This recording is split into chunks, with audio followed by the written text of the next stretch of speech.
जय श्री राधे, जय श्री राधे। प्रणतकामदं पद्मजार्चितं धरणिमण्डनं ध्येयमापदि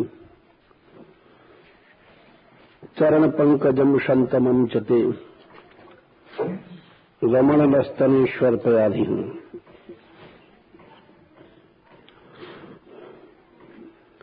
श्री स्वामी की टीका हुई थी कल। श्रीपाद सनातन गोस्वामी जी के विचार ऐसे हैं। प्रणत कामदम का अर्थ ये कर रहे हैं, भाव बता रहे हैं। सर्वार्थ प्रदत्तम उक्तम, प्रेमियों को सर्वार्थ देते हैं प्रभु। अब सर्वार्थ क्या है? प्रेमियों का सर्वार्थ, संसारियों का नहीं। प्रणता नाम, इसका भाव ये हुआ कि प्रेमियों का सर्वार्थ अलग होता है, संसारियों का अलग होता है। और साधकों का अलग होता है। ये तीन कोटियां बताई हैं। धर्म, अर्थ, काम, मोक्ष, इसको पुरुषार्थ कहते हैं। इनको पुरुषार्थ क्यों कहा गया है? इसका कारण यह है कि पुरुषैः अर्थ्यन्ते इति पुरुषार्था। इसका मतलब हुआ कि पुरुष माने जितने प्राणी हैं, पुरुष माने केवल मनुष्य जाति की बात नहीं है। यहां पुरुष से मतलब है प्राणी मात्र से। पुरुषेते इति पुरुषः। जितने भी शरीर हैं ये पुर हैं, नगर हैं। एक एक शरीर, एक एक पुर है, नगर है। इसमें रहने वाला पुरुष चेतन जीव आत्मा है। सांख्य शास्त्र कहता है पुरुष बहुत्वम सिद्धम। कारिका आती है कि पुरुष अनंत हैं, जीव अनंत हैं। अद्वैत वेदांत तो मानता है कि ये अंत में चल करके ऐक्य की स्थापना करता है। सांख्य उसको नहीं मानता है। सांख्य कहता है कि पुरुष अलग अलग हैं। इसका प्रमाण यह है, ये सो रहे हैं, ये जाग रहे हैं। उनको भूख लगी है, वो शौच जा रहे हैं। और कोई नहा रहा है तो कोई लौट रहा है। ये सब अलग अलग वृत्तियां, अलग अलग कार्य दिखाती हैं कि पुरुष बहुत्व हैं, उनके अलग अलग संस्कार हैं। यदि पुरुष में एकता होती तो सब एक साथ रहते, एक साथ खाते, एक साथ हगते, एक साथ उठते, एक साथ सोते। लेकिन ये सब चीजें दिखाती हैं कि पुरुष बहुत्व है। लेकिन और जो परमार्थ में तुम मानते हो पुरुष की एकता, वो सांख्य नहीं मानता है। व्यावहारिक सत्ता में अद्वैत भी मानता ही है इस बात को, पुरुष बहुत्व। पारमार्थिक सत्ता भले वो मान ले, लेकिन व्यावहारिक सत्ता में अद्वैत वेदांती भी मानते हैं। तो पुरुषैः माने बहुवचन। हर प्राणी जिनको मांगता है उसको पुरुषार्थ कहते हैं। ये पुरुषार्थ शब्द का अर्थ हुआ। हर प्राणी क्या मांगता है? चार चीजें। या तो कामना मांगता है, खाना पीना, मैथुन करना, ये सब चीज हर आदमी चाहता है। कुत्ता भी चाहता है, बिल्ली भी चाहता है, चाहती है, बिल्ला भी चाहता है, चिड़िया, चींटा, चींटी, जल में, थल में, नभ में, सब जगह ये हर जीव चाहता है। ये मैथुन क्रिया, बच्चा पैदा करना, खाना पीना, ये सब कामनाएं जितनी भी हैं, तो उनको इसलिए कि यही पुरुषार्थ माना गया। दूसरा अर्थ माने पैसा संपत्ति चाहते हैं हर आदमी, मकान चाहते हैं बन जाए, पैसा आ जाए। हम देखते हैं हमारे ऊपर कबूतर भी लड़ते हैं, हमारी जगह वो हमारा घोंसला की जगह गुटुरगु लड़ते रहते हैं। तो अपना मकान का दावा पेश करते हैं, वो अपना मकान का दावा पेश करते हैं। उसके लिए तिनका जोड़ जोड़ के लाते हैं, जैसे हम लोग ईंट सीमेंट लाते हैं, तमाम साधन जुटाते हैं। तो ये सब संपत्ति आती है अर्थ में। तो हर व्यक्ति चाहता है, जीव मात्र चाहता है संपत्ति। अब ये दूसरी बात है, उसकी संपत्ति का रूप क्या है। एक कुत्ता श्याम घाट में उसको रोटी कहीं मिल गई तो एक रोटी ले जाकर के उसने गाड़ा उसमें सरोवर किनारे, और फिर उसके बाद में चला गया और रोटी लेने। तो जमा करता है अपना पैसा, धन हर व्यक्ति जमा करता है। बंदर भी जमा करता है। अभी आप चना डाल दो तो फट फट फट फट सब भर लेगा, यूं गले ली यहाँ गले में इतना भर लेगा। और फिर जब छुट्टी मिल जाएगी जब बैठ करके अपना आराम से निकाल खाता है। तो अपनी भी समझ से धन संपत्ति का संग्रह हर प्राणी करता है, मनुष्य ही नहीं, सब करते हैं, कुत्ता बिल्ली सब। तो कामना हुआ, अर्थ हुआ। और कुछ ऊंची समझ वाले धर्म को करते हैं जो मनुष्य बन गए। जैसे जैसे ज्ञान बढ़ता है, सबसे नीचे है कामना। कामनाओं को तो हर संसार में प्राणी, ये जितने भी एकांशीय एक कोशीय जितने भी अचर हैं यही चाहते हैं। ये भी जीव हैं, पेड़ पत्ते वगैरह, इनमें ईश्वर की एक चेतन कला, एक कला का विकास होता है बस।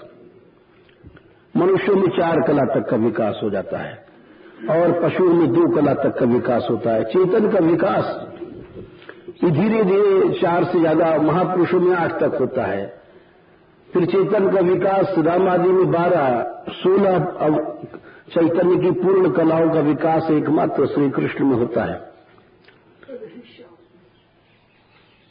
तो अब इनमें एक कला का विकास है, वो भी बहुत स्वल्प है। तो ये भी चाहते हैं, कामनाएं भी करते हैं। ये तो विज्ञान वाले भी जानते हैं, भी मैथुन करते हैं। लताओं का वृक्षों से परागण होता है, उसको जिन्होंने पढ़ा है परागण क्रिया कहते हैं। इनका लताएं वृक्ष से चिपटती हैं, वृक्ष लताओं से चिपटती हैं, इनमें भी मिथुन भाव होता है। तो कामना तो इनमें भी होती है, यद्यपि वो चेतन के विकास से की कमी से वो उस तरह से व्यक्त नहीं हो सकती जैसे मनुष्य करता है। अब कुत्ते को भूख लगेगी तो कू कू कू कू कू करता रहता है, जहां रोटी मिलने के समय ये उसका कुछ व्यक्त करने की कुछ चेतन का विकास ज्यादा है। तो अपने गुस्से को भी प्रकट करता है, कामना को भी प्रकट करता है, इजहार करता है, सब चीजें धीरे धीरे अपने अंश में। इनमें ये जो वृक्ष हैं इनमें अपने विकास चेतन का कम है, इसलिए प्रकट करने की शक्ति कम है, लेकिन फिर भी करते हैं। जैसे सुंदर मधुर ऋतु आई, बसंत आई, नए पल्लव आए, नए आए, इनकी प्रसन्नता का अनुमान लग जाता है, नए फल फूल आने लग गए। इस तरह से ये भी अपने उसको सुख दुख को प्रकट करते हैं। और सर जगजीत चंद्र जो बसु थे, जिनको नोबेल प्राइज मिला था भारतवर्ष का, उन्होंने माइक्रोस्कोप से सबसे पहले सिद्ध किया था कि वृक्षों में जान है। जब हम कुल्हाड़ी लेके काटते हैं तो सूक्ष्म दृष्टि से देखा ये भी कांपते हैं कष्ट के कारण। बहुत बारीक आंखें देख सकती हैं, ये जिनको भी कष्ट होता है, ये उन्होंने सिद्ध किया। तो इसलिए कामना का तो सब जगह प्राकट्य है, चर अचर जितने भी जीव हैं। तब चेतन का विकास हो जाता है, तब धीरे धीरे अर्थ संग्रह, उससे ऊंची कोटि के लोग संग्रह करते हैं। आगे के लिए बचाओ। जब चैतन्य का विकास हुआ तो योगक्षेम के लिए वो उसका संग्रह करते हैं। तो अधिकतर संसार में पुरुषार्थों में कामना और उससे ऊंचे कुछ अकल आ गई तो पैसा जोड़ना, कमाना, अर्थ तक, ये संसारी लोग दो ही चीजों में फंसे रहते हैं और दो ही चीजें चाहते हैं। इससे कुछ अधिक विकास जब हुआ मनुष्यों में कि परमार्थ क्या है, परलोक क्या है, तब वो धर्म का संग्रह करने लग जाता है। क्योंकि जब जानता है बहुत सत्संग के बाद कि कामनाएं हैं, इनका नाश हो जाता है, मात्र अंधकार मात्र है, अर्थ है, पैसा है भी मात्र अंधकार मात्र है, ये भोग वाले तो कुत्ता भी नहीं भोगते हैं। इससे ऊपर चलो, इससे ऊपर चलो। क्यों कि ऐसी चीज संग्रह करो जो मरने के बाद भी हमको काम में आवे। कामना तो अभी भोग लिया, कितने रंडीबाज लोग होते हैं, भोग लेते हैं और फिर चले जाते हैं, उसको कोई मतलब नहीं, सड़ रही है कि गर रही है कि मर रही है कि फेंक रही है, तो उनका कोई भी उससे संपर्क नहीं। जैसे कुत्ते बिल्ली अपना भोग के चले गए, उसके बाद वो एक टूक पर कुतिया से लड़ने लग जाएंगे।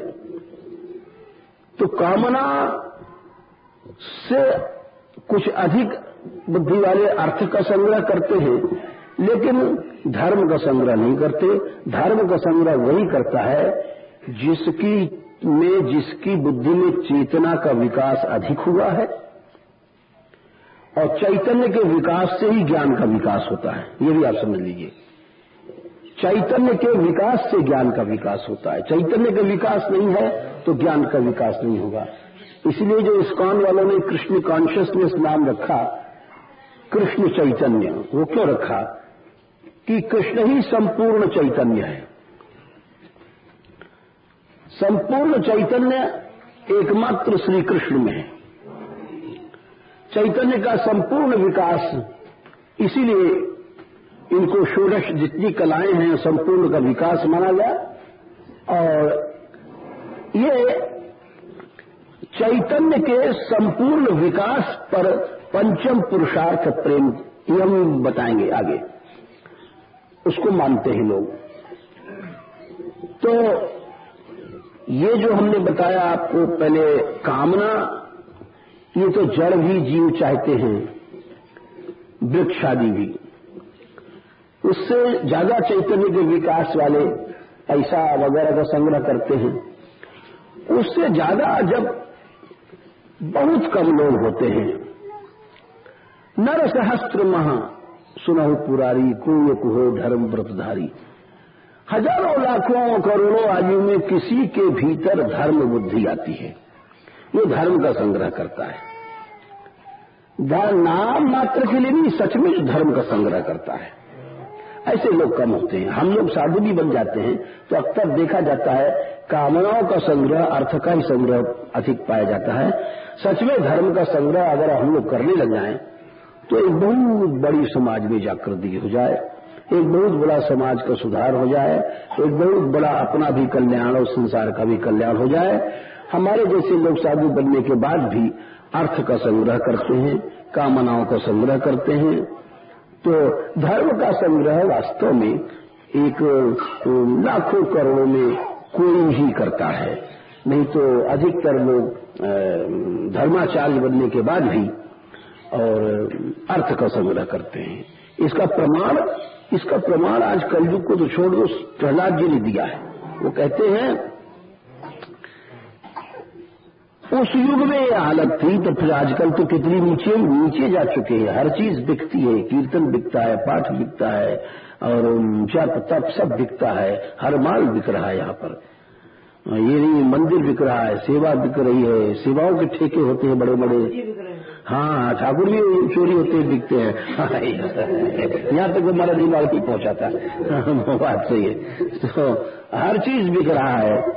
तो वो प्रहलाद जी कहते हैं कि मौन व्रत श्रुत तपोध्ययन स्वधर्म व्याख्या रहो जप समाधय या पौर्या प्रायः परम पुरुष ते त्वजित इंद्रियाणाम वार्ता भवन कीर्तनवाद चतुताम दाम्भिका नाम। प्रहलाद जी कहते हैं देखो ये खेल, ये 10 साधन थे भगवान से मिलने के परमार्थ के,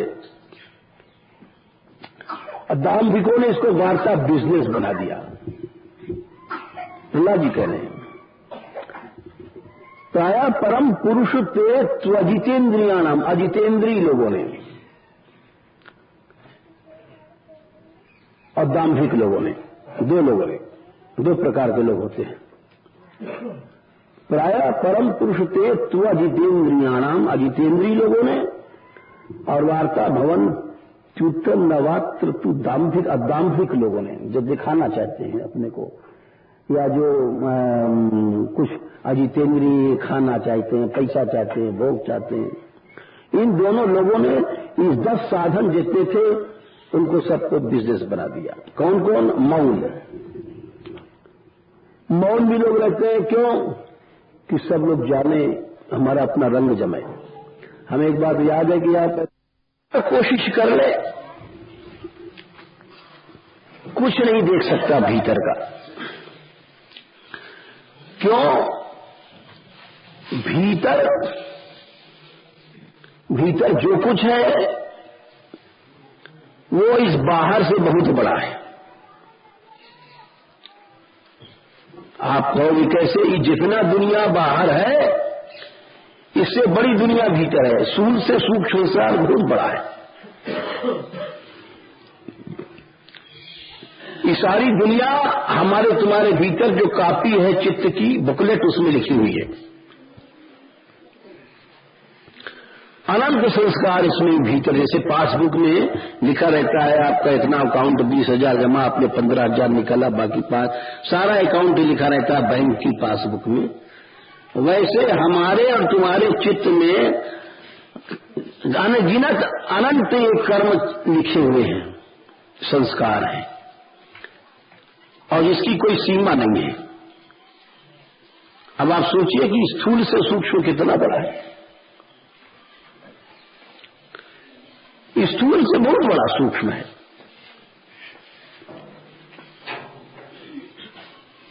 तो वो सब हम लोग कैसे देख सकते हैं, कैसे जान सकते हैं?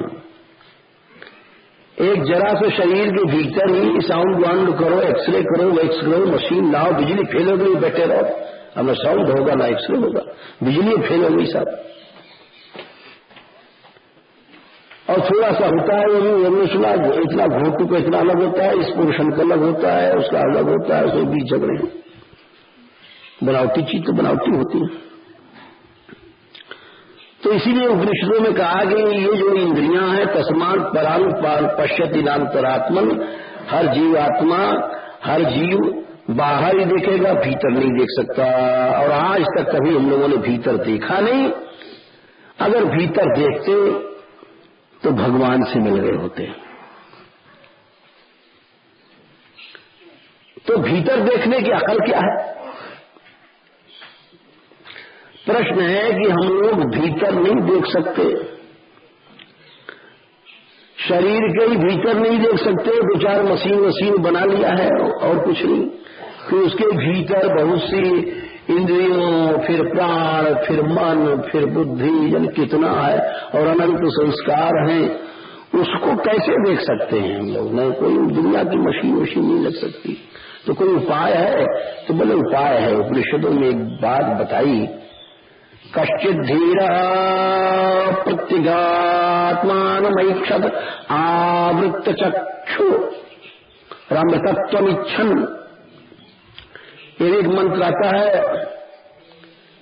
कोई धीर अरे हर काल में नहीं होता है, साधन करते करते कश्चित मन बहुत दुर्लभ होता है। वो देखता है भीतर। उसका लक्षण क्या है? बोले आवृत्त चक्षु हो। जब सब इंद्रियां जो बाहर की ओर है उनका मुंह भीतर हो जाए। आवृत्त उल्टना, जब आंख बाहर का ये वो टट्टी पेशा मलमूत्र की सुंदरता नहीं देखेगी, वो लड़का बड़ा सुंदर, वो लड़की बड़ी सुंदर है, उसकी कैसी नाक, तोता किसी नाक है तो ये सब नहीं। आवृत चक्षु माने आंख उल्ट गई, अब बाहर नहीं दिख रही है। चक्षु माने सारी ज्ञानेंद्रियां उल्टियां हैं।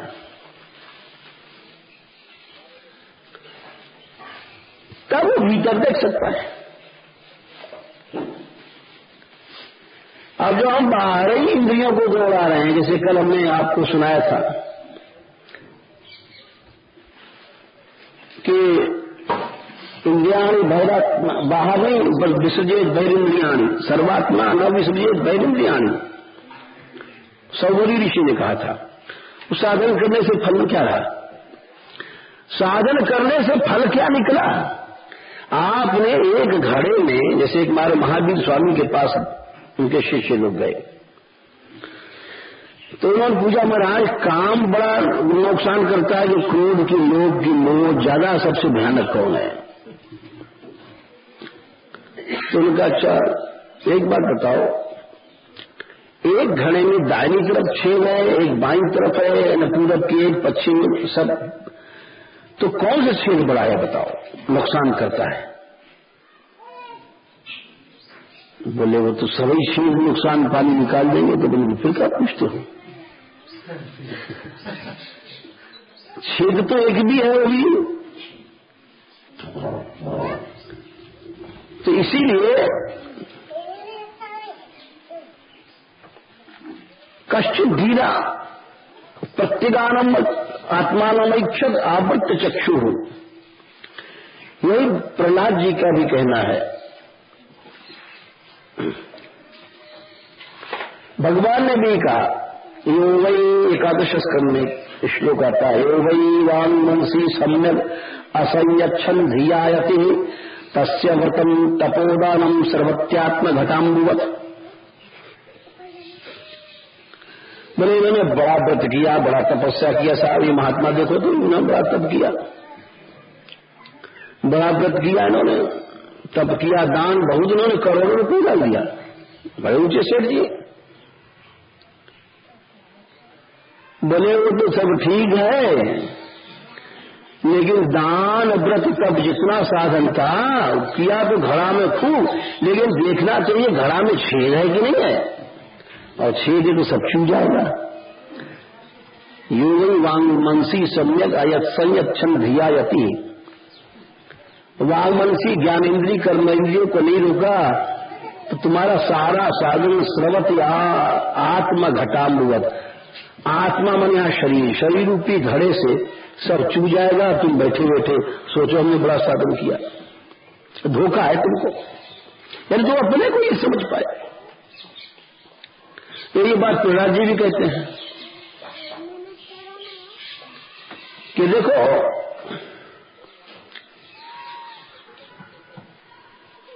सब लोग भजन करने के चलते हैं, लेकिन वो इंद्रियां दौड़ रही हैं गलत जगह, और तुम्हारा भजन का फल देगा। मकर्ण कृष्णे परता स्वतोवा मिथो विपद्येत गृहव्रतानाम अदांत गोभीर विशताम तमिश्रम पुनः पुनश्चर्वित चर्वणानाम। अदांत गोभी माने इंद्रियां जिनका दमन नहीं किया गया। विशताम तमिश्रम माने जो अंधेरे में विषयों में घुस रही हैं। विशताम तमिश्रम कहते हैं कि मतिर्न कृष्णा, क्या संख्या है? 7-5-30। मतिर्न कृष्णे, कृष्ण बुद्धि कैसे लग जाएगी? धोखा है। परता स्वतोवा, न कोई दूसरे के संग से लगेगा, कोई साधु क्या करेगा?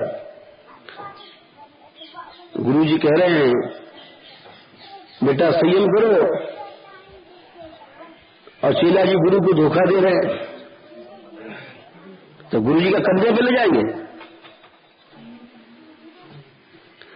परता माने दूसरे के संग से, स्वतः माने खुद।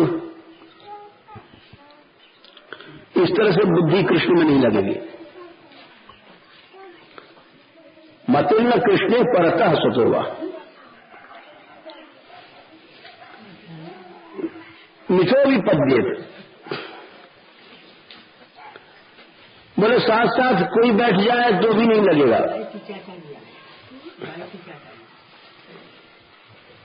मिथो भी पद्येत देहव्रता नाम। देहव्रता नाम यहां पर गृह धर्म से मतलब आसक्ति, मैथुन आदि कर्म है, संसारी कर्म। गृहस्थ की निंदा नहीं की है, लेकिन वो जो गृहस्थ के जो धर्म है, दोष हैं,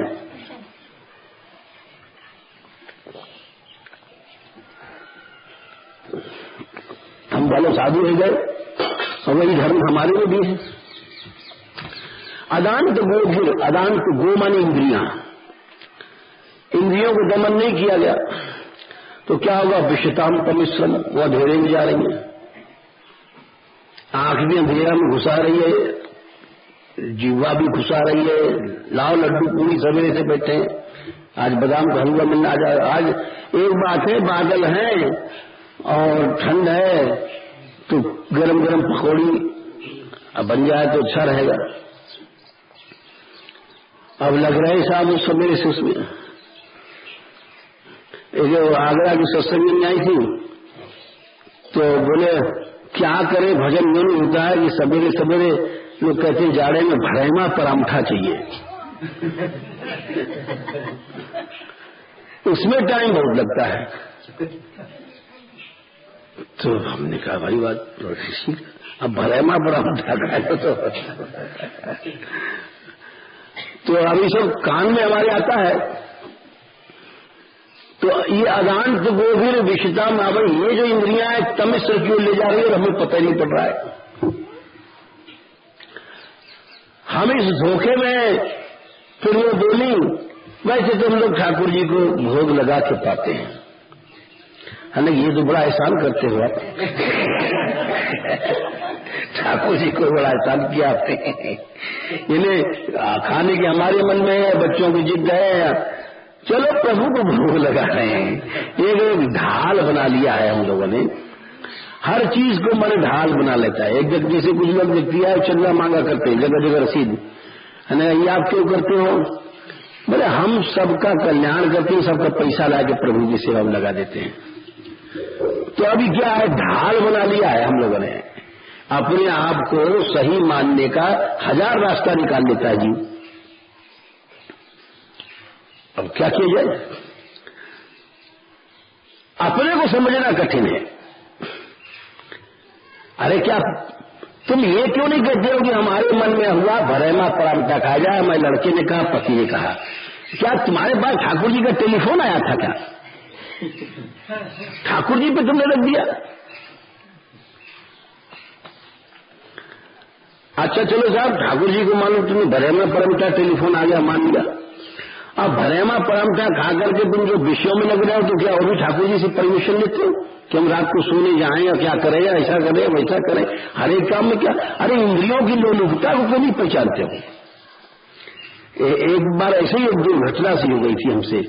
एक बहुत बड़े संपन्न आदमी थे, उनकी मोटर गाड़ी पर हम बैठ कर बोले महाराज हमको ब्रज दिखा दो, तो हम चले गए कामा। और वहां से लौटे तो हमने कहा नित्य नियम तो करते होंगे आप, तो उनको जरा उपदेश कुछ कम जचा हमारा, कि हमारा कड़ा भी ढंग होता है। तो बोले जो प्रभु कराता है वो हम करते हैं। तो हमने कहा क्या प्रभु से आप ऑर्डर लेकर के विषय भोगते हैं क्या? स्त्री के पास आदमी सोने जाता है तो क्या ऑर्डर लेते हैं आप क्या? तो भजन के लिए आप ऑर्डर की सोचने लग गए। तो बड़े दुबले गुस्साया, बोले ऐसा तो मेरी माँ ने भी आज तक मुझको नहीं फटकारा। तो पुराने राजा थे, कामा से हम आ रहे थे नंदगांव होते हुए उनकी गाड़ी पर, और गाड़ी यहाँ आ गई थी झलापटी के पास, मतलब यहाँ से बरसाना करीब 5-6 किलोमीटर रह जाता है, सीधे आवे नंदगांव से बहुत चक्कर पड़ेगा। अरे हमने की भाई हमसे बड़ी गलती नहीं हुई, हमसे गुस्ताखी की तेरी गाड़ी में आ बैठे हमने कहा जरा से एक दिन गाड़ी रोकिएगा, उन्हें समझा कि जंक्शन का अगर अलग ही है, और रोको ड्राइवर ने दिया उन्होंने गाड़ी। हमने कहा अच्छा जय श्री राधे। बोले क्या? हमने कहा आपको इतना कठोर शब्द आपकी माँ ने भी नहीं कहा होगा, और मुझको भी आज तक किसी गाड़ी वाले ने ऐसा नहीं कहा। मीठी उपदेश की बात आपको बुरी लगी, आपका रास्ता गाड़ी किसी नंदगांव की सड़क है और हमारा ये बरसाने का रास्ता है। अब जय श्री राधे कहकर हम चलने लगे। वो दौड़े, अरे नहीं महाराज महाराज वो करने लग गए। फिर हमने चलो बैर हमारा है नहीं, तो बहुत कहने पर बैठ के आ गए गाड़ी पर।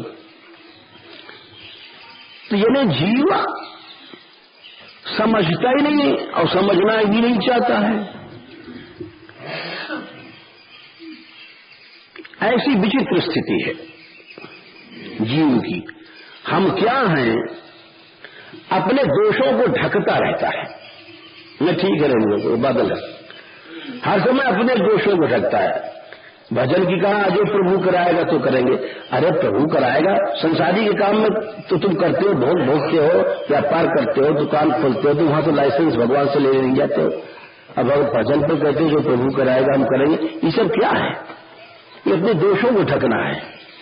इंद्रिय लोलुपता को ढकता है मनुष्य, बनाता अपने लिए है साफ साफ, और रखता है छप्पर ठाकुर जी पर।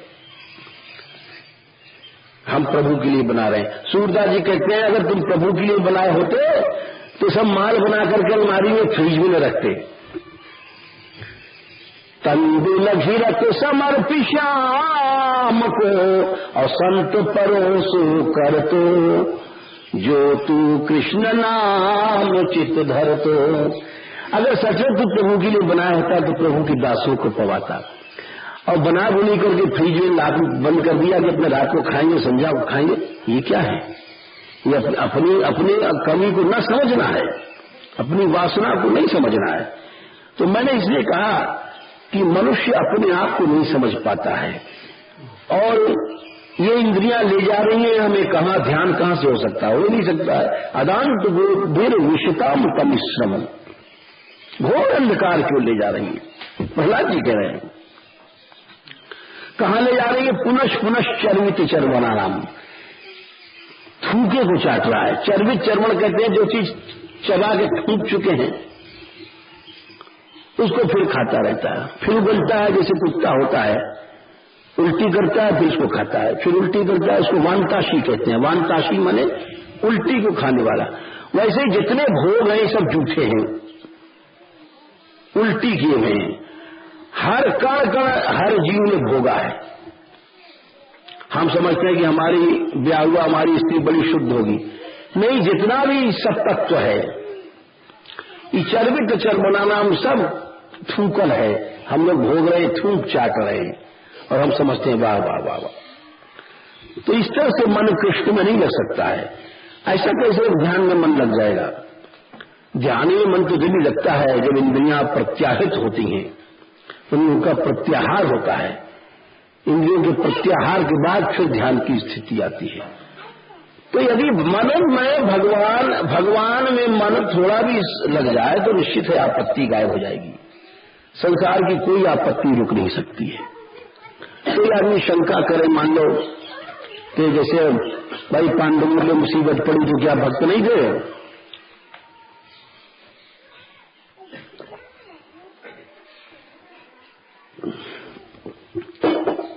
अथवा राम जी की भी आपत्ति पड़ी, कर्म गति ना कनाटारे ना ही ठरी, मुनि वशिष्ठ से पंडित ज्ञानी, शोध के लगन धरी, सीता हरण मरण दशरथ को वन में विपत्ति पड़ी। पैर पर पड़ी, कृष्ण पर भी पड़ी। देखो ऐसा सब नहीं सोचना चाहिए, ये गलत बातें हैं। क्यों?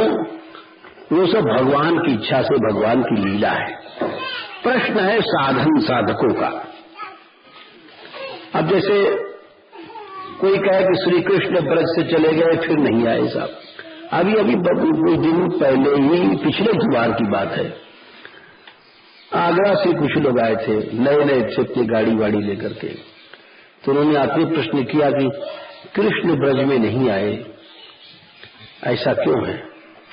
यानी उनके दयालुता प्रेम में संदेह होने लग गया। तो हमने उसको पुस्तक खोल के भागवत दिखाया, जो कृष्ण आए थे ब्रज में। तो हिंदी टीका में लिखा हुआ, तुम्हें पढ़ा नहीं होगा, ये पहले स्कंद में आता है प्रसंग। द्वारिका की प्रजा जब स्तुति करती है, भगवान 8वें अध्याय में कुंती स्थिति है, फिर 9वें में भीष्म की स्तुति है, फिर वहां से विदा हो जाते हैं, 10वें अध्याय में पहुंचते हैं। तो वह प्रजा कहती है, यर्हमुजाक्षा पुससार भो भवान कुरूम मधुन वास सुहृद दिदृक्षया। आप जब कभी कभी चले जाते हो कुरु और मधु ब्रज में, तब हम व्याकुल हो जाते हैं। श्री कृष्ण आए हैं दंत्र वक्त्र के बद्ध के बाद, भागवत में ये कथा नहीं है लेकिन संकेत में है, आपको हम बता दें। क्या संख्या है? 9। तो वही 10 में तो चलते हैं, वहां से प्रयाण है, और 11 में स्तुति करती है प्रजा। तो लेकिन वो ये नहीं समझते हैं कि देखो भगवान क्यों नहीं आए ब्रज में, इसके बहुत से कारण हैं, 1-2 कारण नहीं है। लीला दृष्टि से, जैसे गौड़ी आचार्यों ने लिखा कि इसलिए नहीं आए, नंद बाबा भी नहीं आए, नंद को उन्होंने भेज भी दिया ठाकुर जी ने, कि वसुदेव को भय था नंद से।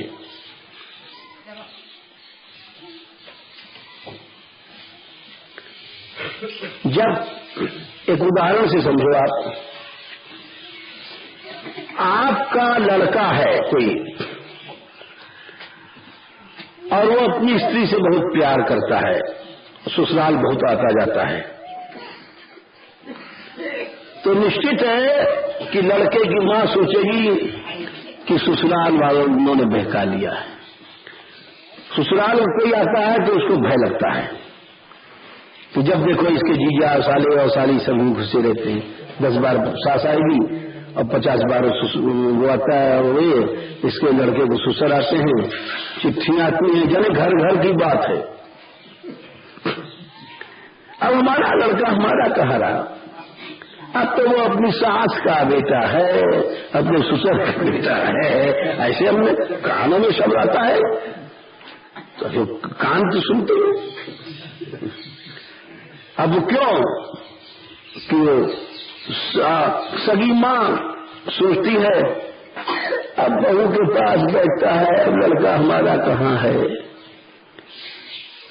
अरे तुम मरने किनारे आए, अभी हमारा लड़का लगा रखा है, वो तो बेचारी नई ब्याह के आई है, वो कहती है कि मेरा पति है, वो पति कहता मेरा है, तुम तो मरने किनारे बूढ़े तोता राम राम, अब भी कहते हो कि हमारा लड़का।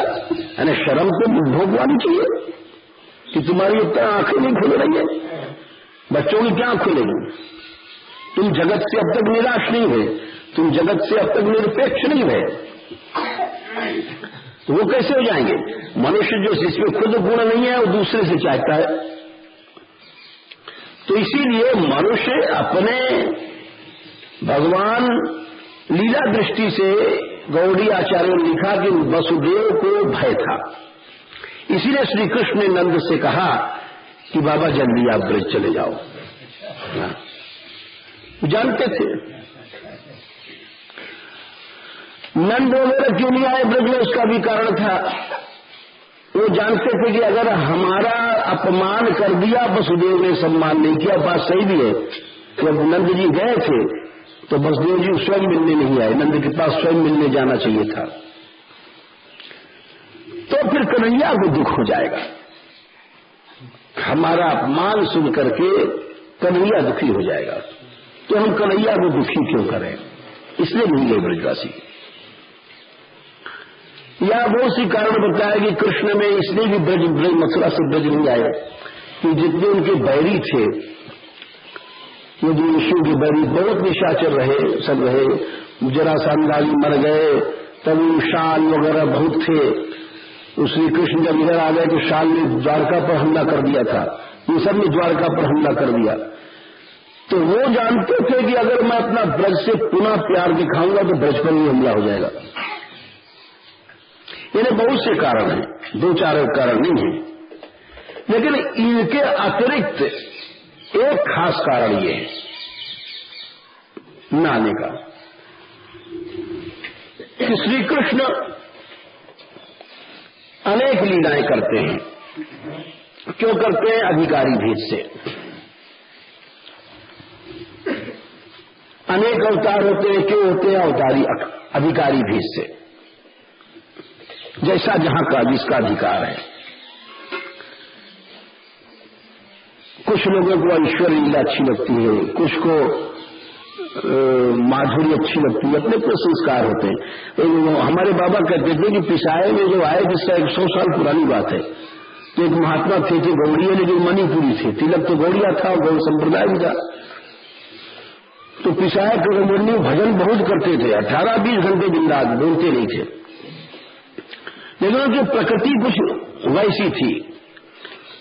जब बाबा पढ़े लिखे तो थे, दंडवत करने जाते थे, तो बहुत बुरे थे, नए नए आए थे, तो कहते थे अच्छा आ गए भाई यहाँ, तो कुछ सुनाओ, तुम पंडित हो। तो जब कुछ कहने लग जाते ब्रज की, बोले थोड़ा सा महाभारत वाला प्रसंग सुना। तो समझ गए कि उनको यही प्रसंग अच्छा लगता है, इनकी प्रकृति वैसी है।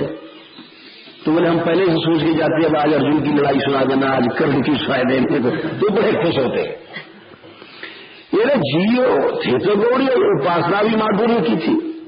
गौड़ी संप्रदाय में दीक्षा है और आचार्य ने मधुरता माधुर्य उपासना सब लिखी है, लेकिन प्रकृति तो नहीं बदली उनकी। तो इसीलिए जिसकी जो प्रकृति होती है भगवान लीला करते हैं। युद्ध लीला भी किया, षडैश्वर ज्ञान, विराग, सबकी ज्ञान, गीता इत्यादि का भी उन्होंने उपदेश किया। वैराग इतना दिखाया कि आपके सामने द्वेष का संहार करा दिया। ज्ञान लीला, वैराग लीला, सब कुछ किया उन्होंने। क्यों किया? परचून की दुकान में भाई तेल भी चाहिए, घी भी चाहिए, नमक भी चाहिए, जन कैसा ग्राहक आ जाए, दुकान चलेगी कैसे? तो भगवान भी तो जीवों के कल्याण के लिए आए हैं। बोले भाई तुमको जो इच्छा हो, जैसी लीला गा लो, हमारे यहाँ सब तरह की लीला है। केवल ऐसा नहीं मधुर लीला ही है। बोले सही योग भी है, युद्ध भी है, ज्ञान भी है, ये भी है, भागने की लीला भी है। भाग गया, ऐसा भागे, भागते भागते पहाड़ से कूद पड़े, थोड़े नहीं मिली, दुनिया में जगह नहीं मिली भागने को, तो समुद्र में जाके किला बनाया। सब तरह की लीला किया। तो मथुरा का परिकर, द्वारका का परिकर, ये सब जितने परिकर थे, सब प्रकार की लीला करनी थी। किंतु ये निश्चित बात है कि उनका हृदय ब्रजवासियों में था, प्रेम ब्रज में था। ये सर्वत्र शास्त्र स्वीकार किया है, चाहे भागवत हो चाहे कोई पुराण हो। रुक्मिणी मोहि ब्रज बिसरत नाही। ये ठीक है कि कृष्ण द्वारका में गए रहे और द्वारका से लोग कहते हैं यहां आए नहीं, ये भी ठीक है, लेकिन कुछ भी कह लो, लेकिन बात ये है कि वहां रहे कहीं रहे, परंतु जो प्रेम वस्तु है वो तो उनका यही था। और वो स्वयं वहां पर रोते थे। रुक्मिणी, जैसे लिखा है अनेक पदों में, मोहि ब्रज बिसरत नाही, वह क्रीड़ा खेलत यमुना तट। रुक्मिणी से कह रहे हैं, रुक्मिणी की गोद में पड़े पड़े, चाहे मथुरा में थे चाहे रुकई द्वारका कहीं थे, लीला सब किया। लेकिन सब स्वीकार करते हैं जो प्रेम का ही था। वह क्रीड़ा खेलत यमुना तट, विमल कदम की छाही। वो सुंदर यमुना नदी, यमुना जी किनारे जहां कदम के वृक्ष रहते थे, उनसे टपाटप उनके फूल यमुना में गिरा करते थे। यमुना सुगंधित हो जाती थी और उन वृक्षों के नीचे खेलते थे हम। आज इस खारे समुद्र के किनारे वो आनंद नहीं है। आज ठीक है कि मैं राजमंशियों के पास सोता हूं, बड़ी बड़ी राजकुमारियां यहां, ठीक है हमारा ब्याह हो गया है, लेकिन सोने के पलंग हैं, रत्न जटित हैं, लेकिन वो जो ब्रज की रज में हम लेटते थे, गोप बधू की भुजा कंठधरी, बड़े बड़े तकियां यहां हैं, महाराज द्वारकाधीश सो रहे हैं, लेकिन वहां जब ब्रज में लेट जाते थे तकिया नहीं थी, केवल गोपियों की भुजाओं की तकिया लगाते थे। और बिहरत कुंजन माही रोहिणी, मोहे ब्रज बिसरत नाई।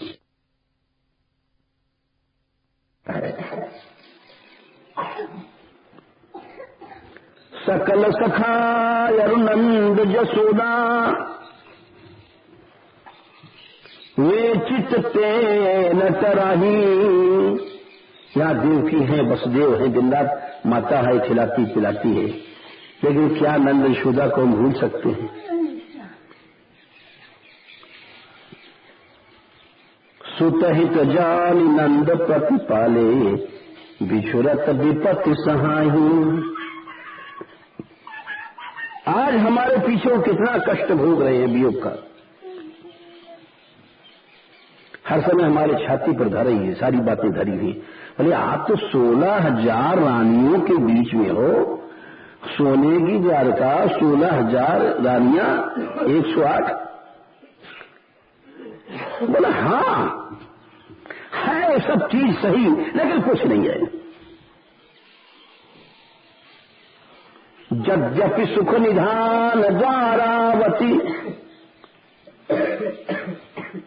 तऊ मन कहू न रहाही। 16,108 रानियां हैं, लेकिन कहीं मेरा मन यहां नहीं है। वही है सुमेरत सूरदास प्रभु कुंज बिहारी, और सुमिर सुमिर पछताही। पछता रहे, जो ब्रज से गया वो उसको कभी सुख नहीं मिला, वो चाहे भगवान था। ऐसा ब्रज प्रदेश है।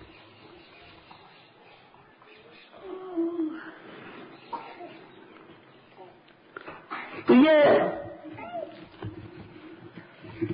वो जो मुख्य कारण यही था। अनेक लीलाओं का विस्तार किया, लेकिन प्रेम तो ब्रज ही में रहा। और इस रस में डूबने के लिए यह आवश्यक है कि हम लोग इंद्रियों को बहिर्मुख न छोड़ें। प्रहलाद जी ने कह दिया है, मन तुम्हारा कृष्ण में नहीं ले सकता जब तक तुम्हारी इंद्रियां बहिर्मुखता को दौड़ेगी, खोखले रहोगे। मतिर्न कृष्णे परतः सतोवा, प्रहलाद जी ने ब्रज की भी महिमा गाई है, गोपियों की महिमा गाई है प्रहलाद ने। दैतेय अक्षरक्षांसी ब्रजौ कुशाल, इसमें कोई संदेह नहीं करना चाहिए। प्रहलाद जी ने ब्रजवासियों की कैसी महिमा गाई है कि ब्रज को कौन नहीं गाएगा। ब्रज को जो ऐसा कोई है नहीं जो याद न करे।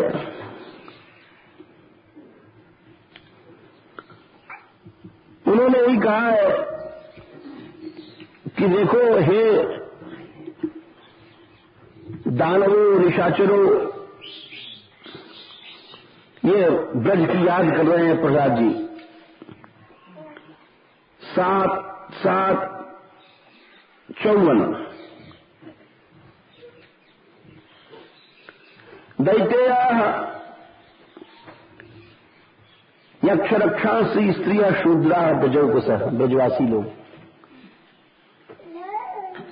खगा मृगा पाप जीवा संति अच्युतताम गता,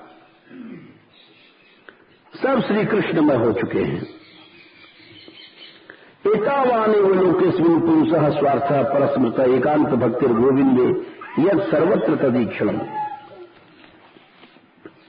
गोविंद में मन लग जाना ही, श्री कृष्ण में मन लग जाना ही, इसीलिए उन्होंने कहा है मतिर न कृष्ण, कृष्ण रखा है नाम। कृष्ण में तुम्हारा मन नहीं लग सकता जब तक तुम्हारी इंद्रियां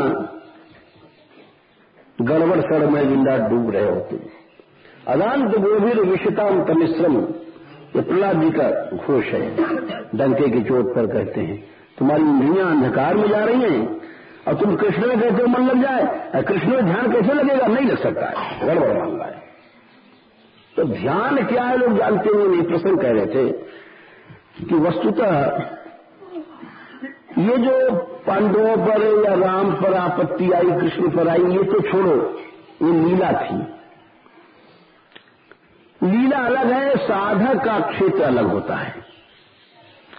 अगर लीला दृष्टि में आप देखना चाहो तो भी एक बात याद रखो, और पक्की बात है, लिखी पढ़ी बात है, लेकिन इसको मूर्ख आदमी अब हमारे जैसा तो नहीं समझ सकता है, लेकिन फिर भी कुंती ने कहा था, समझने की कोशिश करनी चाहिए।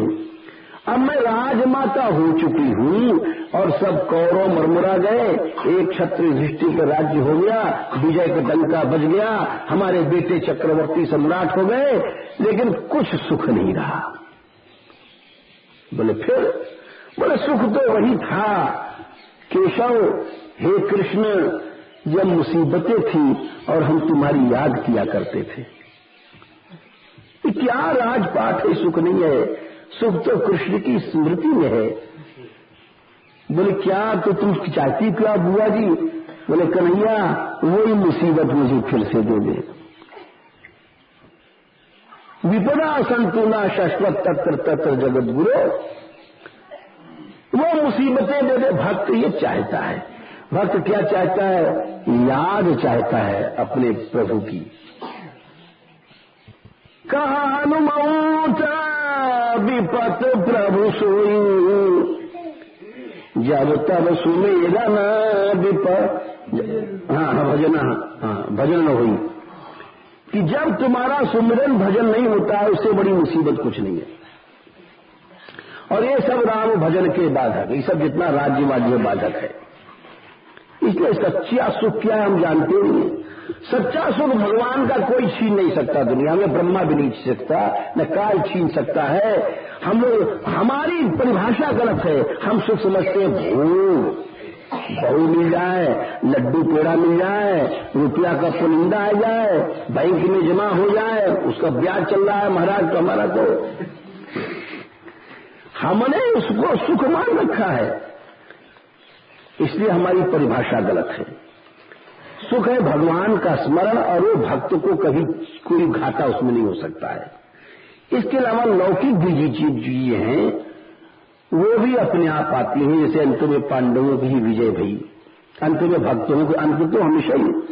इसीलिए भगवान का ध्यान होने पर जितनी आपत्तियां हैं, चाहे वो अनादिकाल की आपत्तियां हैं, आविद्यिक आपत्ति है, अविद्या से जनित है, चाहे वो शारीरिक आपत्ति, चाहे वो दैहिक दैविक कैसी भी है, सब हट जाती है। इसलिए श्रीधर स्वामी कहते हैं ध्यान मात्रेण आपन निवर्तकम। श्री कृष्ण का ध्यान आया और सारी आपत्तियां खत्म। इस धन को जीव समझता नहीं। मनुष्य इतना देही आसक्त हो गया है कि जिसका स्त्री आ सकती है, अपनी स्त्री के पास बैठने में सुख मानता है, किसी बच्चे में आ सकती है तो उसके पास ही उसको सुख लगता है। तो इस कारण से सुख, अंधेपन के कारण सुख क्या है समझ नहीं पाता।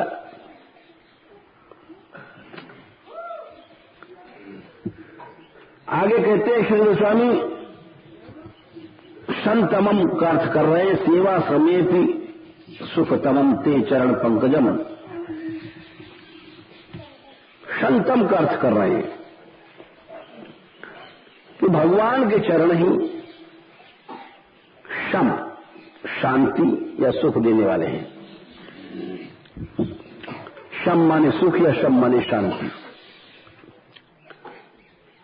बोले अलग अलग क्यों अर्थ करते हो? बोले दोनों एक ही है। शम शब्द के अर्थ सुख भी होते हैं और शांति भी होती है। इसी शम से शांति बनती है, अक्तिम प्रत्यय करके। बोले एक कैसे हैं? बोले सुख क्या है और दुख क्या है। व्याकरण से सुख उसको कहते हैं, खा माने आकाश, सु माने सुंदर आकाश हो जाए। इसके माने क्या बादल नहीं रहे? नहीं, उस आकाश की नहीं कह रहे, हृदय आकाश। जिस स्थिति में हृदयाकाश सुंदर मालूम पड़े उसको सुख कहते हैं, और जिस स्थिति में हृदयाकाश दुस्थिति में हो तो उसको दुख कहते हैं। सुख दुख ये तो शाब्दिक परिभाषा भाई। और योग शास्त्र कहता है सुखानुशयी रागा, दुखानुशयी द्वेषा। सुख दुख क्या है? जो राग उत्पन्न कर देता है वो सुख है। दुख क्या है? जो द्वेष उत्पन्न कर देता है वो दुख है। यानी दोनों ही बंधनकारक है। पतंजलि भगवान ये बोले। और न्याय शास्त्र क्या बोलता है? मन का आनुकूल्य सुख है, मन का प्रातिकूल्य दुख है। न्याय शास्त्र इस तरह से बोलता है।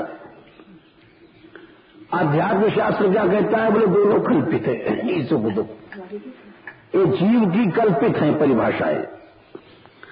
जब दोनों से उठ जाता है, जब फिर उसका नाम लिखा जाता है भजन में, उसके पहले उसका परमार्थ में नाम ही नहीं लिखा गया। भगवान कपिल देव जी कहते हैं, योग आध्यात्मिक पुंसाम मतो निश्रेयसाय में। हे माता, आध्यात्मिक योग क्या है सुनो। बोले क्या है बेटा? सुख मिलता होगा बड़ा। बोले नहीं नहीं नहीं नहीं नहीं, वो तो गड़बड़ मामला हो गया। जहां सुख दुख का नाम ही नहीं हो वहां से इसकी शुरुआत होती है, उसको अध्यात्म योग कहते हैं। अत्यंतो परते यत्र सुख से च दुख से च। जहां सुख दुख के एकदम झगड़े खत्म। बोले सुख दुख तो अहम से उत्पन्न होता है। अहम ममाभिमानोत्थई कामलोभाभिर्मलई वीतम यदा मना शुद्धम अदुखम असुखम क्षमम। भगवान भी गीता में कहते हैं कि भक्त के लक्षण क्या है? वो समान रहता है। समाशक्तो तत्र मित्रे तथा मानापमान्यो। जो समान रहता है। अशीतोष सुख दुखेशु समा संग विवर्जिता। समान रहता है साहब, उसकी सुख दुख ही नहीं है। बोले सम दुख सुखा स्वस्थ गुणातीत कौन क्या है? बोले सम दुख सुखा स्वस्थ और समलोष्टाश्म कांचना। दुख सुख का झगड़ा ही मिट गया। वहां से अध्यात्म शास्त्र शुरू होता है। और बल्कि इसके भी आगे एक और है कि दुख हमको सुख मालूम पड़ने लग जाए और सुख दुख मालूम पड़ने लग जाए। ये और आगे की बात है। जैसे कुंती दुख को मान नहीं, दुख मांग नहीं है भगवान से। तो इसलिए शम शब्द के अर्थ हम बता रहे थे।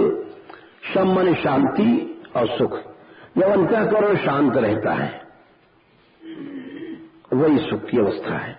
सुंदर हृदयाकाश है, निस्तरंग है, कोई लहर नहीं है किसी प्रकार की। तो भगवान के चरण शांतम हैं, यानी सेवा काल में भी साधन काल में भी सदा शांति देते हैं। तो प्रणत कामदम पद्मजार्चितम धरणि मंडलम ध्येयमापद प्रसाद में जन वही चरण पंकजम शांतमंचते रमण नस्तरेश्वर प्यारी नमो।